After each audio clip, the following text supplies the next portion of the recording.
Hello, everybody, and welcome to the LFC Transfer Room live stream. My name is Stephen, and we have with us today Aaron, Hassan, and Willem. Thank you guys so much for joining us. Before we get into our news of today, just a little bit of housekeeping, just to make sure that you do like and subscribe. We're trying to get to 10,000 subscriptions. Currently at about 9,780 something the last time I checked, so we're nearly there. We want to try and get there hopefully by the next transfer window, if not the end of the next transfer window. So all of your likes and subscriptions will be great. Thank you guys so much for them. If you have done that already, it'd be very much appreciated if you could also throw on the notifications so that you get notification of all of our future streams and videos too. Tomorrow at 12 p.m. UK time, we have our predicted 11 coming out for the Brentford game, which we hope will be a better result than the last two games that we've gotten. So yeah, we'll try and be a bit of a ray of positivity today, but I think I'm going to be a bit of a fucking pessimist today, and I think Willem is probably in the same boat as that as it is at the moment. But before we get into everything, we have two new guys with us today. We have Aaron and we have Hassan. Willem being the part of the furniture at this stage, but it's always welcome to have him on. I'll start with yourself, Hassan. How are you, my friend? First time on the podcast. How are you? Aaron, you'll go? Sorry, what did you say? I'm saying, Aaron, will you go first or I should? No, Yeah. I said your name, buddy. So how are you? Oh, okay. Okay. Feels great to be here. Good. Let's Good, get good, it good. started. Nervous about your first stream? Yeah. I'll be fine, man. I'll throw you easy questions. Don't worry. I'll throw you easy Okay. questions. Aaron, how are you, buddy? Nice to actually have a fellow Irishman here. I felt like I was the only one for a while. Yeah, picked a good week to start coming on Exactly. after the last few results. So Yeah, Jesus. But yeah, no, it's nice to have another Irish face here. Surprisingly, considering how many of us are Liverpool fans and United fans it's and a everything, lot. that there's not more of us. That's probably the only two clubs, and then you have the people that are Chelsea and Spurs supporters that are trying to be cool by being different. And we don't have many City supporters over here, so I guess it's a bit like Manchester as well. So, Jen, just to get into it before I get on to Willem, unfortunately, some technical issues came into play and we couldn't have Kev on with us Wednesday. However, we are hoping to have him back next week. We will let you know when he is coming back. Don't worry, he is coming back. For the two new guys, Kev is older than both me and Willem's time here. He's older than the podcast, the live stream itself. He's older than time itself, and he's a fan favorite for everybody, especially Jen. But thank you guys so much for joining us. Willem, my friend, the always ray of positivity in my life. How are you? I'm all right. I've been a bit under the weather the last couple of days, not just from the football, yeah. No, for the rest, everything's been fine. Just looking forward to a weekend. Just kind of looking to recharge my battery. To be fair, hopefully with a win on Sunday. Good. I think that's the best way that we could hope to end the weekend. To be honest with you, is a win on Sunday. Speaking of our results so far, the main question that we have at this stream is it time to panic? The last two games we've had some very bad performances. They've just not been up to par, really. The way that I looked at it is that we played with more heart with 9 men against Spurs than we did with 11 men against both Luton Town and Toulouse. I'll start with yourself, Willem, on this, and just a couple of your thoughts over the last two games and performances over the last couple of weeks, because I know we had a 3-0 win at Nottingham Forest. I know we had a 5-1 win at Toulouse. But I think the run of poor form and suspect form is probably the better word, maybe runs as far back as the 2-2 draw to Brighton. Yeah, I think you're fair to say that. I think with the derby as well, for example, we didn't play good at all, but we managed to get the result out of there. And I'm really just I think it's just the issues that we all thought would be the issues throughout the summer are kind of coming to light now. I wouldn't say it's in panic station yet, more in the case because, as you know, we're already secretly, without realizing it, we're halfway through November. January will be in about 7 weeks' time. Yes, we have a lot of games in there, but I mean, we do have time to address a certain DM issue that we need it for in January. And I mean, one of my points as well from the last 2 games, which is something that came in because as well with his substitute appearance yesterday, I'm starting to worry what we do with Trent in the long term because I don't know if his best position anymore is a right back or is in midfield, and I don't think he knows either anymore. Yeah, I think he's a bit of a tweener at the moment, just purely from you don't know, he's not big enough and strong enough to play an out 6. He is in a double pivot alongside an actual 6, no problem, but he's not big enough and strong enough to play an actual out and out 6. He's not defensively sound enough to play a right back. He often doesn't seem interested if it's not a big team. Yeah, independent. I think I called it out last season when before I was on the YouTube page. I called it out last season, and I just maybe it was the fact that we went all the way to the last 2 games of the season for a quadruple, but he just seemed so disinterested last season, and it seems to be the case again this season. I don't know what it is. Is it a tactical issue? Is it an attitude issue? Is it a personnel issue or a lack thereof? There's so many facets that come into it. Hassan, do you think you could put a finger on it as to what the actual main issue is? Is it a lack of quality personnel? Is it a lack of attitude and want to play the game and heart and desire? Or is it more just a lack of tactics and maybe stubbornness on Klopp's point? No, I think because the team is new, the midfield is new, they are trying to get to know each other. And we have, in the past matches, we have changes a lot. So maybe the cohesion is not that great, especially when you change the back line, it affects a lot. Yeah, there seems to be too much rotation, Aaron, to a degree, that nobody's really getting a proper run of games, and that can be both to your benefit and detriment. But there's no while there's a philosophy there and there's a style of football there to play, it's almost as if it's too stubborn and it doesn't change, and that might actually be to our detriment as well. Yeah, I mean, I think that's been kind of people's criticism of Klopp since he's come in, is that if his style doesn't work, what do you do then? Is there a plan B? And to be honest, a lot of the time, going back to previous years, our quality, mainly in the attacking area, has just gotten us through those periods. Whereas now, the way the Premier League has gone, with in midfield being so important, especially with kind of this new style of midfielders coming through, with we don't really have that specialist 6. I mean, we clearly don't have it, and we're kind of just throwing players in and out of there. And the fact that we don't have a lockdown best midfield 3, I mean, I think we all agree Szoboszlai is the best midfielder and he should go in, but I don't think Klopp knows who his ideal 3 is, and he's kind of picking and choosing depending on the opponent. And again, that's not really sustainable.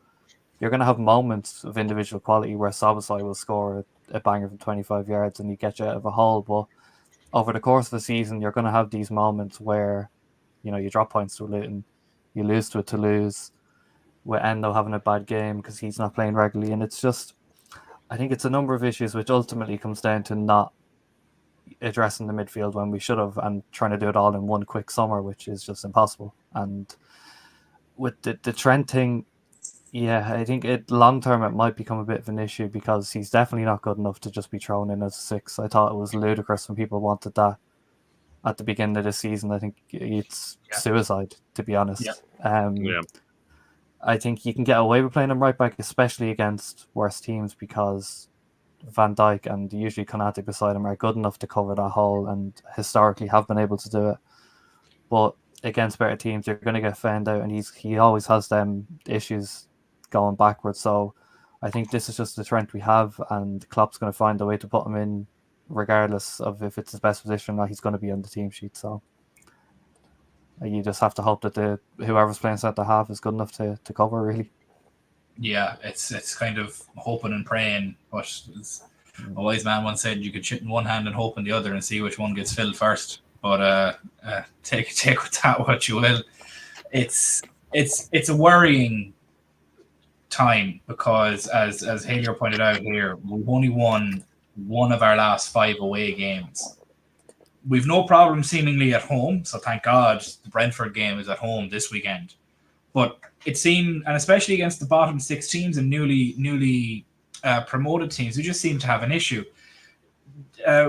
Hassan, do you think it's the fact that like these teams know they can steal a point just by essentially doing a Jose Mourinho and parking the bus and putting all 10 men within 10 yards of the outside of their box?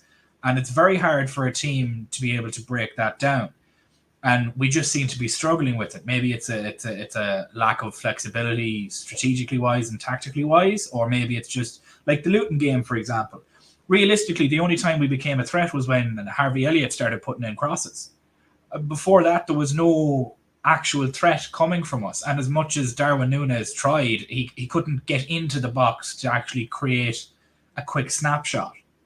So my question essentially is do you feel it's a tactical issue that we have in breaking down that style of play? Or is it just that style of play is so hard to break down for any team? Yeah, every team struggles apart from Man City in those kind of situations. But for me, these teams have figured it out that if they are aggressive against us, like the last night, they were very aggressive against us, and because our past getting red cards and all that, maybe we are not putting up those challenges, and we don't have a conventional number 6 who puts in these types of challenges and get the ball back. So these teams know that if they are aggressive enough against us and get the ball and be quick on the counter, they can hurt us. So they are using that tactics, and maybe like in yesterday, they were also very every chance they were creating, they were uh, putting it on the goal. So and Klopp, I think, took some time to bring in Nunes. When Nunes came, the real chaos began, and before that, all the crosses were getting wasted. Uh, we don't when the these teams park the bus, we don't have a striker who can hold the ball as well as we used to be in the past. Yeah, I think it's a mixture of personnel and tactics because if you take a look at the Toulouse game itself, Aaron, like we had our 6'3" centre forward taking the corner. That just makes absolutely zero fucking sense. Why And is our yeah? Go. I let you rant. Go ahead, because if I go, I won't stop. I think that's just it's like when those set of players play together, because it's a rotated team, it's like they just don't. It's like they haven't trained together. It's quite strange actually. Whereas you look at, I'll just use Man City as an example because it's the easiest. You could swap in their bench in and out for the most part, and it's quite seamless. Whereas the team that started for Liverpool, say, I'll just pick out, I don't know, the Villa game, and that team last night, it's unrecognizable nearly. It looks like there's no.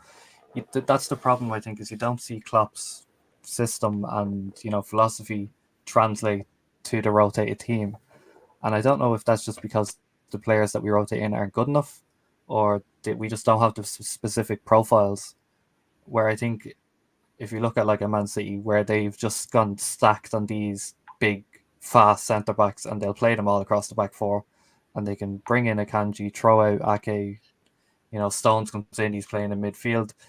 You have those profiles. Whereas if we take out a DM, we've know you're filling holes with players that can do a job there, but it's not their specialist role. Like whereas like we don't have anything like Szoboszlai, not even has to be up to his quality, but even a similar profile. So when he comes out and you want to play the same way, who the hell goes into that position? So I think that's the problem, where when we do rotate it, decide to a team like last night, it looks like chaos, which is probably a game where you want Darwin in to just come up with something. The ball hits off his fucking shoulder and will flick over into the net, but it just doesn't have that seamless flow. You're like, right, I can see this is how we're going to score or how we're trying to score. Whereas, you know, in most Premier League games, at home especially, you can kind of see where it's coming from. And that just doesn't seem to translate into the games against the lesser teams and then in the cup competitions. Yeah, it seems so. And it's just, we could sit here for the whole hour and discuss this essentially, really. Willem, I want to throw one of the questions that came in here to you. Just it came in from Paul. Is that Paul doesn't agree that we can't play Trent as a 6. Can someone tell him what Thiago can do on the pitch that Trent can't do? Is Thiago a better defender or a passer? If Thiago can play the 6, why can't Trent, essentially? I don't know if you've seen Thiago play throughout the last 12, 13 years, and because Thiago can do everything Trent can do, he just has less physicality. That is literally the only thing about it. I'd say Trent is quicker. That's the only difference in physicality. For the rest, Thiago can do everything Trent does. That's not a problem. Actually, that's more my thing on the midfield issue, actually, that we got to realize as well, the injuries of Bajcetic and Thiago are really not benefiting us because they're used to play in the clock system at least a little longer than all these new guys coming in. And I think we'd have a bit more stability in play in midfield as well if we had them along for the ride. But, I mean, obviously it isn't what it is. But Thiago would be operating, I think, quite a bit better than Trent would, at least as well, from what we've seen in preseason from Trent playing in the 6. I just don't feel confident with him in the 6. I don't either, unfortunately, and it's worrying because as I think the Stefan Bajcetic injury, and it's a prolonged injury because the kid's only 17 years of age, he's growing, and I think they want to avoid what's happened with Rasmus Højlund in that they're pushing him back into it, and something similar with Reece James as well, where they're pushing him back into the first team when his body is still developing, which will cause career-long injuries that will need to be managed, which is probably the best thing for him. Let him sit and regain his strength, go back under the under 21s and the under 18s until he's back up to full strength and can actually play against grown men realistically. Because if you think about it, he's not the biggest built person, and that's fine because he's 17. But I do think the loss of him, and for me, Thiago is just a luxury midfielder because I think Thiago isn't a 6. I don't think he is. I think he's played there because he can be a deep lying playmaker in a midfield that would have 2 at the back or two CDMs in a formation of a 4-2-3-1. I believe that's the style of football that he came from, and that's probably the style of football that he's most suited to, having a bigger, more physical presence beside him, which is what Trent needs essentially. And I would need, is he 19, Paul? Apologies, he's 19. He has been 17 for the past 3 years. He's a young kid. He's all right. He's still growing. He'll grow till he's 25. That's the funny thing about it. He's going to be an absolute monster because he keep going and get over the 6'2" mark, and he'll just destroy people. And I can't wait to see that. He's one to just watch for the future. But realistically, it's worrying. Thiago's a luxury midfielder, the same as Trent will be a luxury midfielder, in my own opinion. I don't think he would be anyway good as a CDM because he's not good enough defensively and he's not good enough physically to be able to dominate that position. Aaron, are you in much of an agreement with that, or do you have a different opinion? Do you think Trent could sit in the 6, or would he have to be in a double pivot with somebody of a more physical nature? I think he could do a job there, like I said, but long term, I just think you're asking for so much trouble there. He'd get run past so easily in there. Like Thiago has some of the same issues Trent has defensively, but I think Thiago's a much better tackler than people give him credit for. Like, I don't like to harp on the stats, but I remember his underlying numbers last season for us were amazing defensively. I think that's more from those years of playing in a double pivot beside Kimmich and Lamb for a time with Bayern Munich, and he played, like you said, that 4-2-3-1, which kind of has it strengthened those areas of his game that he isn't naturally good at, which is, defending and tackling and stuff like that. And then obviously his quality on the ball, everybody knows what he brings in his passing, but I don't think you want either of those players as a lone 6, especially in the Premier League with big physical midfielders running past them. Like, I think that's just scary to even think about. You want somebody in there that's going to be able to match what you're coming up against, and with these midfielders in the Premier League, like even an Onana for Everton there, running at Trent in midfield, like that's scares the life out of me thinking about that. Van Dijk's going to be going mental all game, and it's just, again, like we're just plugging holes with players that we have because we don't have the specific profile of that position. I just think what happened was we got caught out with the Fabinho bid in the summer. We weren't expecting that money to come in. The owners were like, "Fuck, we're never going to get this money for him again. Have to sell him now." Yeah. And there was no replacement. I think that their plan going into this season was have Fabinho as your starting number 6. Pacetic coming in as kind of a long-term replacement, give him the chance to bed in kind of alongside Fabinho, and maybe bring in, another young midfielder that you can kind of, rotate in. And then now we've just been in this position where if Pacetic comes back, he probably has to play a lot more football than you'd want him to, just by, what we have in the midfield now. So I think, that's a lot of people saying we should have bought a 6. Any 6 we bought would have been a panic. And we just weren't ready to replace Fabinho. We thought we'd another year at least of Fabinho in the club. And that's where this hole has come from. And we're paying for it now, basically. Yeah, I think so as well. I think that Fabinho bid came in and got us as a surprise. It's a funny one because Hassan, do you think it's the fact that we have such an issue at the 6th position? Is it down to the fact that we don't have anybody that can play there, or could Klopp alter the system to allow a double pivot and play a 4-2-3-1 with Núñez as our lone striker? Still have Diaz and Salah as our wingers, have Szoboszlai and McAllister as a rotating central attacking midfielder, and then have the likes of an Endo and a Trent as your 2 CDMs, or even McAllister and Trent as your 2 CDMs, to allow Szoboszlai and McAllister to play in the same role, because McAllister played in a 4-2-3-1 under De Zerbi. He played in a double pivot. So do you think that maybe a change in formation could help us going forward, or is it just Klopp stubborn? He wants his 4-3-3. He wants his fullbacks flying up the pitch, and it's just, we may just be in for grind your teeth and raw dog it for the next season, essentially. Yeah, I have to agree with Aaron that I think our plan was not to sell Fabinho this year in this window, but when that 40 million came in, we have to think about it, and we made a decision, and we sold him. And I think we were trying to get someone, but no one in that profile, and that in our budget, no one was available. So like always, if we don't get something of right profile, we wait, and we are waiting maybe for in January. And to think about it, maybe I'm wrong, but I don't think Andre is also like that, the kind of a destroyer we need. Andre is also, I think, a younger version of Thiago. Yeah. So we need someone like Palinia from Fulham, but his age, him in 29 and Endo 30, we cannot rely on them.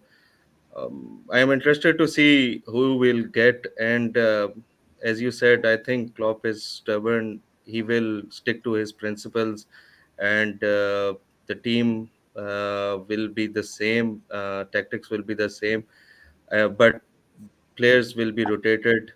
Uh, Jones, when he played, was effective, but when the Gravenberch has come in, he has been absolutely fantastic. But as you know, still we have not found the right combination.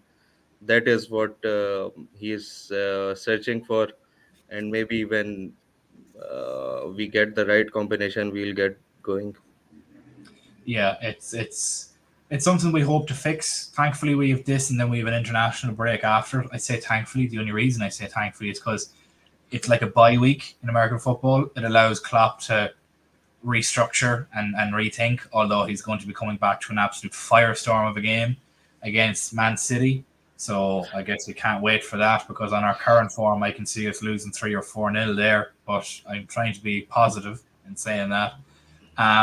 Before we move on to the next couple of topics, I just want to make sure to let everybody know, please do like and subscribe. If you have done so already, thank you so much. We're trying to get to 10k subscribers, 10,000 subscribers. We're on 9,780 something at the moment. So another 200 of you guys liking and subscribing will help us get to our 10k mark, hopefully before the next transfer window. If not, we'll try and hit it before the end of the transfer window, because we always do love silly season, as silly season seems to be starting already. With our next topic. And if you've done that already, make sure you have your bell notification on for all of our future videos. We will have our predicted 11 against Brentford coming out tomorrow at 12 p.m. UK time, so be ready for that as well. As I mentioned, silly season is already well in effect. Much like Christmas, it arrives way too early in the shops. The second the Halloween decorations are gone, Christmas trees are straight up, and I hate it. But silly season is here nonetheless, and already there is so much talk around Liverpool and Andre, and will he, won't he, is he coming, is he not coming, have we cooled interest, do we still have interest, is any other teams interested, or what's the situation that's going on? So far, the news that we have right now is that Liverpool are still interested in Andre. Shock. And at the moment, Man United are also looking to put in a bid. So I don't think he'll downgrade and go to a mid-table team like United, but that's just my opinion. He's also linked with Fulham, and he's also linked with Arsenal. So it is interesting to see. Aaron, I'll come to yourself first on this one. But realistically, Damo, did I just... Sorry, this is something that needs to be looked at. For Aaron and Hassan, Damo is probably the most pro FSG person you will ever find on this planet, and he loves them so much that when we hit our goal for the subscribers at the end of the last transfer window, he wrote them a lovely poem. It's funny. I don't know if that's absolutely marinated in sarcasm or not, but it's an interesting thing. It's definitely marinated in sarcasm. I know it for a fact. That's a. Are you taking your medication, Damo? Because this isn't like you. Oh God! Oh Jesus Christ! That's a funny one. Anyways, back to the topic at hand, and not our Damo's declining mental state, is what it appears to be. But with regards to Andre, Aaron, I'll start you first. Is that do you think this is just silly season rampant? Never, Damo, never. It's not a sarcastic bone in your body. Do you think, Aaron, silly season is starting to ramp up, similarly to how during the summer with the Caicedo business, how Fabrizio Romano was just changing and tweaking one word or two words in his tweets? His rent was clearly due that month. Like he has to get his money somehow. Like he's making 80 bags off every tweet that he makes, and all he does is he tweaks one word, and that's what we've kind of been seeing the past week or so about Andre and coming to Liverpool and other teams. Are you confident in Andre coming to Liverpool? Or would you be happy with the signing also, or do you think this is just agent paper talk to try and maybe up a fee or just get clicks? I think it's a combination of his camp are putting things out there because it seems like he does want to move, because all the reports from the end of the summer were that he wanted to move, and obviously they were never going to let him go, midway through their season. Yeah. But I think anybody claiming that they have breaking news now about, something concrete about Liverpool, either, ending interest or this is happening, I think it's typical journals trying to get put the statement out there now, so if it does happen, they can claim they were the ones, I called this back in November. I think you're going to get lots of this between now and January. It happens every window, but I would be leaning towards us. I think he will sign, because it's not often that January signings that linger on from the summer don't happen, if you get me. I think the best kind of January signing is one that you've already been working on this summer, and it continues on into the January window, and you can get it done then, because there's obviously been some sort of work done previously. Whether or not he's the right player, I don't think many of us know. I don't think any of us can say, other than the game the other night, have we watched him, a full 90. Very few of us, I'd say, have. from all reports, he seems like he is more of a kind of, a deep line playmaker, but he looks a bit mental and loves to tackle as well. He's obviously quite young. I think we just have to, with that, you just have to wait and see. There's no way any of us can know either way if it's the right sign or not. If he's not an 8 6, I think a change in system is going to be needed to facilitate just the profile of midfielders, the pool that we'll be left with. But again, I can't see Klopp doing that because of his stubbornness with the 4-3-3. And then if you're going to be playing Trent in a double pivot, are we going to go with Joe Gomez as a starting right back, going forward? Is that the option then with Tsimikas on the left?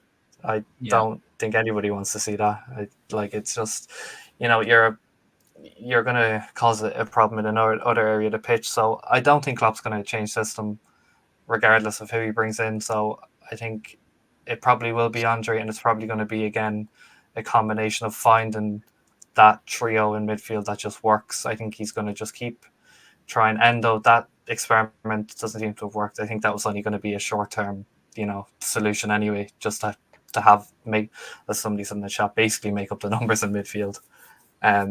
But I think Klopp thinks that Szoboszlai, McAllister, Gravenberch, and they have enough defensive qualities in their game that we can probably get away without having a specialist 6. And we just have to wait and see if he can figure that out. He's the man that has to do it. So yeah, I think it's the thing about it is that I think is that it's either going to be a change in system to a 4-2-3-1, and Andre and Trent come in and play in those double 6 roles, or it could be McAllister and Andre, or it could be McAllister and Trent, and you could allow much more rotation and flexibility that way. But I don't think Klopp is going to change his system, as you said. He's way too stubborn on it, and he'd rather sit 3 at the back and move Trent up rather than just doing 4-2-3-1, which I think solves all of his issues. Personally, I think it solves every issue on this team.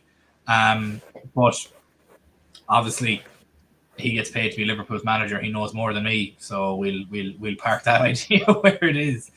But Hassan, is it like we mentioned? Like, is it a change in formation? Do you think this Andre purchase, if it does happen, and by all intents and purposes it looks like it's going to happen, does this fix us, or do you think that there's a bigger problem area right now that would need help? Does a DM help the back line more than a left-sided centre back helps the back line? I think Andre will not solve all our issues. We need a number 6, a conventional number 6. Maybe Klopp will start with Andre and Maka at the center and see how it goes on. But we have to essentially get a back under conventional number 6, because we'll be fighting for, now we are fighting for all the trophies. So we will need, and I don't think with the current team we have, we will struggle for the top 4 if we go on like this. We will need reinforcement surely in the January transfer window, and then we can change the formations and try new things. But now all the midfielders we have have same characteristics maybe. Yeah, it's an interesting one. Willem, Paul mentions here that we can't change to a 4-2-3-1 when we 5 forwards. Well, Paul, in that formation, we'd have Diaz on the left of that 3 and Mo Salah on the right of that 3, who could push forward in attack and play a 4-2-1-3 and sit in the midfield as support when out of possession in a 4-2-3-1. That's essentially my idea behind it, of what I would like us to do. And you know what? It works on FIFA, so it'll definitely work in real life. That's the way that I look at it. But Willem, are you in much of a similar opinion of Aaron and Hassan that Andre doesn't solve all of our issues? But I'll throw the same question to you. Does a left-sided Sorry, mate. Like, I mean, what more my thought of it is, right, is if we go and get Andre, I'm seriously worried what the club, at least the people who run the club, are doing, because we did it last January. Last January, what did we need desperately? A centre mid. What did we go and sign? Gakpo. Which argument, like, if it weren't for the injuries, and to be fair, right after we got Gakpo, we did get most of those forwards back again. It wasn't necessary for at the time. What do we need? What do we, all of us, more realistically know that we need right now at the moment is an out-and-out DM, because we know Klopp is not going to change the system. Because we talked about him possibly changing the system and him going to a 4-2-3-1 for 4 or 5 years now. Like, I remember it even when we were going for the Champions League and the Premier League, we were talking about it, and it hasn't happened. And, like, it would, for the life of me, I just wouldn't understand why you would go and sign a player who's more similar to Thiago, except he does maybe have a bit more of a tackling output into him, when what we realistically need right now is a DM, because by the time the January window opens, Robbo will be back. So our left back issue from there on out, and like, I'm not going to try and jinx it or anything, you know, by saying it, but we've had real good luck as well with Robbo with his injuries. It's even now with the same with his shoulder injury. Like, he rarely gets injured apart from this big injury that he has now. And I think that's one that we can bank on coming back, and that position being more solidified, and maybe even leave the left-sided centre-back until the summer. But the DM is the one that we all know needs to be addressed. And yeah, I just for the life of me, I wouldn't understand what we were doing if we were going to sign Andre instead of more of an out-and-out DM profile. Yeah, it's a confusing one, because we're very much in limbo at the moment, and it's hard to decipher where we may be going with this, because watch this happen now in January, where we're linked with player X, Y, and Z, and this will go one of two ways. It'll be linked with player X, Y, and Z, and then all of a sudden we get completely underwhelmed and we don't sign any of them. Or we'll be linked with player X, Y, and Z, and all of a sudden somebody comes out of absolutely fucking nowhere, and we sign an absolute worldly. And Klopp has just sat there with a big smug face on him, thinking, "I told you so. Just wait, it's fine." And then we go on and win the league. It's going to. That's the problem. We don't know which way it's going to go, and it's going to go one of those two ways. It's either going to be, we'll be vastly underwhelmed by what happens in January, or we're all going to go absolutely nuts and think we're winning the league and winning every trophy that's going to happen. It's going to go one of two ways, and I hope to God it's the latter of them two, because this club already has taken, in this season alone, has taken years off my life, and I don't think I have many left to give at this stage. To be perfectly honest. Don't do that. No. I was burnt over the summer with so many signings, and the fact that we threw 110 million at Caicedo, and then that whole debacle happened, and I'm blaming Fabrizio Romano about it, because he's the biggest closeted Chelsea fan I've ever seen in my life. And if anybody watches his Twitter, because I do just for the sheer giggles of it, and all the community notes he does get nowadays, he's the biggest Chelsea fan you've ever seen in your life. He only posts about Chelsea and London clubs, unless it's relatively tap-in news about other clubs, because Liverpool give him nothing, and he's pissed about that. But it is. Paul, don't do it. Don't give me hope. Let's not go there. For Aaron and Hassan, I have been speaking about Inacio since I joined 6 months ago, and I have wanted him since I knew his release clause was 40 million, and I still want him with his release clause at 60 million, because that man is a Virgil van Dijk regen, without question. He's been brilliant this season. He's been absolutely unbelievable. I just wish we fucking got him. It's infuriating knowing that there's a player that's that good sitting on Sporting Lisbon's team, that we could just easily go and just 60 million. There you go. Thank you so much. Not even 60 million pounds. It's 60 million euros. So we're like 52 million pounds. And you're signing a player that will go for at least, he's going to go to somebody like Man City or Arsenal, or he's going to go to somewhere like Madrid or Barcelona or somebody. Paul, that's the easiest question you've ever given me. Inacio, 100 times over. Inacio. without question. That's the easiest question you've ever given me. A million times. You ask me a million times, it will be Inacio every time, because Inacio does more for this team than Andre ever will. And that's my view on it. And that's not knocking Andre as a player. That's just telling you how much I rate Inacio. He's an absolutely phenomenal left-sided centre-back. And he more than likely will end up going to somebody like Real Madrid or Atletico Madrid or anything like that. And he'll just end up then coming to the Premier League for double the price that he's on now. And we'll just be sat there thinking, oh, jeez, we should have got him when he was 60. And we could have got him when he was 40. But, and Alphonso Davies is going to Madrid as well. He's come out and he said that that's where he wants to go. So let him go there. 40. If he was available for £40 million, I'd take him in a heartbeat as well. Because that's apparently what he's being made available for. I don't know how a speedy 22-year-old left back who has as much experience as him, a 22-year-old has as much experience as him, is maybe his contract, maybe he's going into the last 2 years or something like that. That they have to lower the price for it. 40 million though. But didn't he have some sort of heart condition or something that Munich were quite worried about? I don't know. It could be something. I think because he was out for a while with something strange like that. Yeah, heart or lung conditions, weird like that. Yeah, it'd make a concern in that alone, because you're like, okay, what's the catch? What's wrong with him? Is it like, if we go back through his Twitter, are we going to find something? Is he gambling like Tonali, or what's he at? Like, what kind of is he just doing something shady?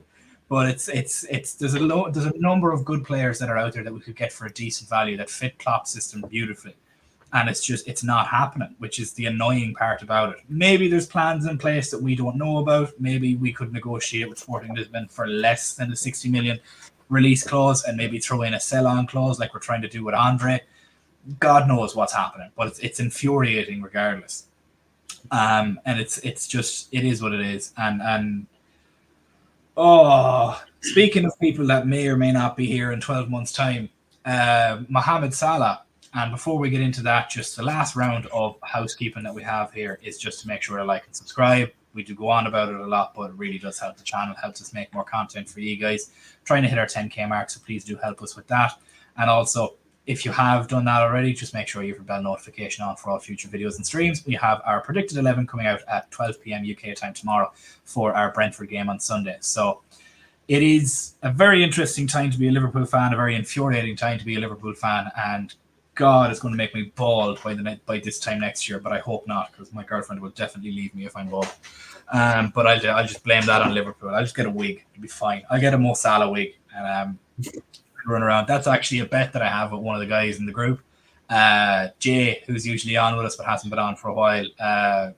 For anybody that doesn't know, Jay is bald, and he thinks that the Mbappe news is there's more likelihood of him having hair than Mbappe signing first, and I've made a bet with him that I'll buy him a Mo Salah wig and he has to come on the stream with the Mo Salah wig. But yeah, it will. Jim used, if I went for a long enough walk to get rid of the stress that this team has caused me, I'd never be back, unfortunately. Just the life and time of being a Liverpool fan, I'm afraid. You just live with it. You grit your teeth and you go raw through the whole lot of it. It's just it's the passion of the game. It's all sporting teams that I'm a fan of, whether it be football, basketball, American football, or baseball. Maybe you should get like a treadmill, and then every time you watch the games, you can just run it out, and then every time just be like annoyed, and then tire yourself out so you don't have to react anymore. I'll tell you this much: Ireland will be winning the Olympics in most long distance running if that was the case. But we'll move on to our final topic of the day before I end up rambling on a little bit too long, as I am so guilty of doing. Mo Salah. Speaking of people that may or may not be here in 12 months' time, there's been rumours of both if and will he leave or will he not leave, or what will the situation be in 12 months' time? Does he want to leave? Klopp has come out and said that he doesn't want to leave, or that he never came up to say it to him. But it's an interesting topic because it leaves the door open for so many possibilities if he does leave, but it also leaves it doesn't close any doors if he doesn't leave. It's just, how will we address his contract? There's many questions about it. It's a very interesting topic. So a couple of questions that I have, and I'm going to throw to the panel, and I'll throw to the group, the chat as well, is I'll start with yourself, Hassan, on this one. I'll go with if he leaves. We'll use that hypothetical first, and then I'll work back the way on if he doesn't leave. So if Mohamed Salah leaves, what are the positives that you could see coming from that, if any? I don't think maybe no positive. Maybe now if we get a really really good replacement for him who can bring us those kind of numbers, I don't know. I don't think we should be selling him. We should keep him now. When uh, previous years, when the players reached that age, we were worried. But now the fitness levels and how Salah look after himself, we should not be thinking about selling him. We should try to keep him. But if he wants to leave, then it's a different story. But if we sell him, we should get a really, really good replacement for him. Because if we sell him, uh, those numbers we can. He's now again the player of the month. Yeah, it's interesting. I'll throw a secondary question to you, and I'll also throw it to Willem and Aaron as well. If Salah was to leave, do you think the possibility of signing an Mbappe increases or decreases with his salary now being off the books, the money that would come in from it, possible help from Nike? Willem's shaking his head because he's the biggest pessimist in the world. But it's what do you think? Because I'll get to Debbie Downer beside you in 2 seconds. Um, Look, it increases, but we know now these players, the demands for wages are astronomical. Look at Bellingham. I think we had a chance with him, but when Madrid showed him all the things, all the packages, we just lost him. So with Mbappe, we will need so many help. Maybe from Converse, Nike, everyone should chip in. Maybe then, but I don't think so.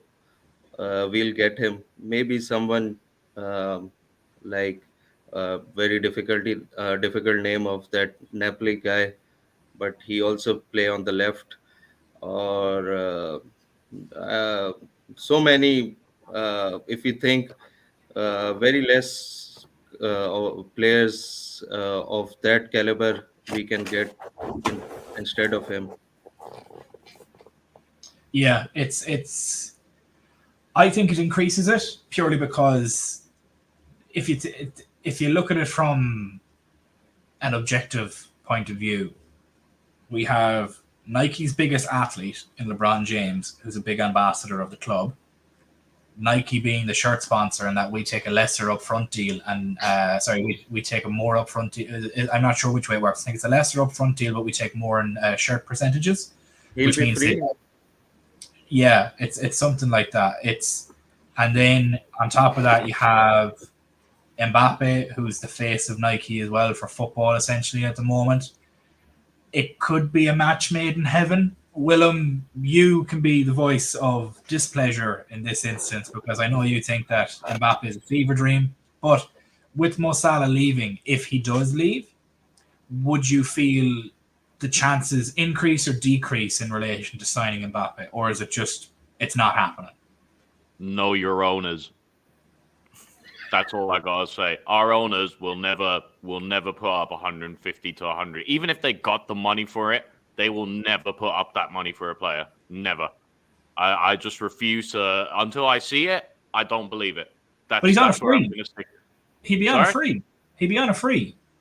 There's Yeah, no transfer fee. Yeah, but for now, I mean, if Straight he in his extends the pocket. contract, still, then he gets a clause coming out of it.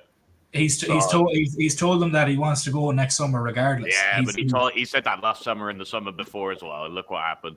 I mean, it's just not the case. It's not happening. Plus, the other thing is as well, world class players want to play with world class players, so we're only going to sign him after we've sold our world class player, and and by the time we would potentially sign him, we've got a 33-year-old Van Dijk and Alisson who would be 30. Am I getting right? 30, 31 as well. that's our other two world-class players at the moment, because as much as we love Szoboszlai, we can't say he's world-class yet because we haven't seen enough and him do enough to be classed as that. And that is just also the reality with it. It's not, apart from the wages, the other issues that come by with it, it's just a combination of looking at it that if realistically the only way we're going to sign him is selling Salah, I think it's pretty much impossible anyway, because it's just it doesn't make us attractive. Thanks for that, and the big downer that put us on, Willem. I'm sorry, I'm just being realistic. It is what it is. Like, it just quelling our dreams and throwing water on all of our fiery dreams, as you always do. No, but I get it. I completely understand where you're coming from. Like, know your owners, as you said. It's a situation where it's more than likely not going to happen. But sure, look, as you said, it's the hope that kills you. But it's just, I could see it happening purely from a numbers perspective. It makes sense from a numbers perspective. Now, Paul has mentioned a couple of times in the chat that he's just a passenger out of possession. Aaron, I'll throw the opposite question to you.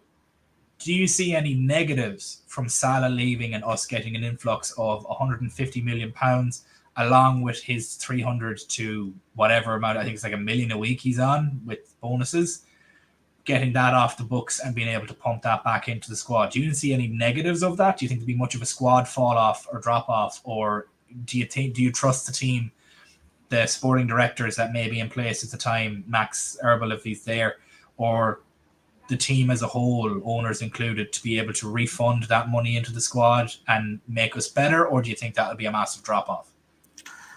I think there's going to be a drop-off regardless, because there is no replacement for Salah, essentially, that's available. Just from a numbers perspective, you're not replacing those numbers with one player, with probably two players, if you're lucky. But I think the problem, I don't think it's going to be an issue of them just, pocketing the money and us not seeing that in the window. I think the problem is going to be similar. The one that always sticks out of my mind is Spurs with the Bale money, where they just spread it all over the place and kind of got them nowhere. I don't think it'll be that extreme, but I think Liverpool are going to spread the money somewhat across the squad, because we know this by now. I think in my lifetime anyway, Liverpool have only ever signed 2 players that are kind of at the peak, at that top level in the world. Thiago was when we bought him, and that was just, we just happened to get him at the end of a contract and he was looking for a new challenge. And probably Fernando Torres. Like, we get the players when they're on that upwards, rise to reaching that level, and we catch them at the right time to get them to that, to basically so they can have the step up with Liverpool. So I think it's going to be another one of those signings as the Salah replacement, essentially. Maybe a Kvaratskhelia from Napoli. I know he hasn't started the season well, but I think everyone could see he's a quality player, and he's not going to, I don't think he's going to be a 100 million plus. He's going to be in that probably 60 to 80 range, which I think in today's market, that's your kind of tier 2 player, amount. Like Szoboszlai is kind of the perfect example of that. We've got him for, what was it, 70? And you 60. Can see he's kind of on that, trajectory to potentially be world class, and you hope that he's going to become that at Liverpool. So I personally think Salah will go next summer, and I think we're going to see a drop off in numbers, and you would hope that whoever you do bring in can somewhat hit the ground running and in the long term go some way to, replacing those numbers. But there's going to be no quick fix to selling Mo Salah. Mbappe, that's just the same as Willem. I just can't see it happening. It goes against everything FSG and Liverpool, even pre-FSG, have done. So unless all of a sudden they're going to, do a complete 180, which is possible, but until we see it, I just can't, believe in it happening. I can't wait until next summer when I can sit here and tell everybody I told you so. God, I love being right, and it's going to happen, because I'm very, very rarely wrong. I hope you are right, mate, but it's just not going to happen. Just let me live in my fever dream, man. That's just let me live in my fantasy land. It's the only way I get through the stress of supporting this fucking team. It's really it. But we're almost at time. We're nearly at the hour mark. I want to thank everybody for joining us today. It's been an absolutely great stream. I want to thank Willem for being the voice of reason, as always, and bringing me back down to earth. Aaron and Hassan, well done on your first stream. It was great. Thank you guys so much for joining us. I hope you guys enjoyed it. Everybody in the chat as well, I want to thank you guys for joining us. And just please make sure before we finish today to like and subscribe if you haven't done so already. Very much helps the channel and we really appreciate it. And make sure you have your bell notification on for all of our future videos and streams. We are live every day from 7:30 UK time. We also do our post-game streams following games. We'll have one this week at about 4 o'clock on Sunday after the Brentford game. It's 2 o'clock kickoff for anybody that's watching that. And then we'll have our regular 7:30 stream that evening. We will be back again tomorrow from 7:30 in the evening for our pre-game stream where we'll be discussing the game against Brentford. And our predicted 11 will be out at 12 p.m. tomorrow UK time as well. So make sure you stick around for that. So, guys, thank you guys so much for watching. And as Damo says here, even Damo is the voice of positivity with him. So take that with a truckload of salt. Jamie, I'm not flexible enough for yoga, unfortunately. I've tried. I break myself. I'm 6'2". I weigh 16.5 stone. I'm not built for yoga. I'm more built for probably beating the shit out of something. So maybe I might try that. But thank you guys so much for joining us. It's been an absolutely thrill of a stream. We love you guys so much, and we will see you guys tomorrow. Thank you guys so much.